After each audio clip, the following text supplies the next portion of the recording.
তারা কেন আমাদের টিচারদের হাত তুলবে? বড় কথা হচ্ছে এখন যে এত কিছু চিল্লাই বলতেছি, আপনাদের এটাও হয়তো প্রকাশ হবে না, হয় না। একটু আগে আপনাদের আমি ওপেনলি বলবো, একটু আগে প্রথম আলোর সাথে কথা হলো, তাদেরকে আমি তারা বললো যে তারা জানতে আসছে, তাদেরকে আমি মৃত সংখ্যা বললাম, তাদেরকে বললাম জানার পর আপনি পোস্ট এতদিন কেন করলেন না, কেন প্রচার করলেন না? তারা বললো মেডিকেল রিপোর্ট ছাড়া আমরা প্রচার করতে পারি না। তখন আমি বললাম তাহলে এখন তো জানলেন, বলছে না তাও প্রচার করা সম্ভব নয়। আমি আচ্ছা ওইটা করিয়েন না, আমাদের শিক্ষকদের উপর যে হাত চালালো আর্মিরা, আমাদের ছাত্র ছেলেদের উপর, এটা প্রকাশ করেন, তখন আর কোনো জবাব নাই।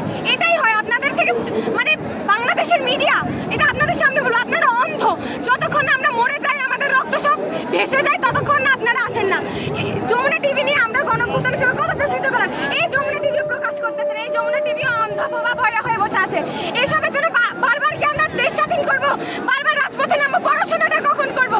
যখনই পড়াশোনার দিকে তাকাই তখনই আপনারা একটা অঘটন লাগায় বসে থাকেন। পড়াশোনা করবো কখন? আপনাদের দেশ থেকে বাঁচাইতে গিয়ে তো আমরা শেষ হয়ে যাই।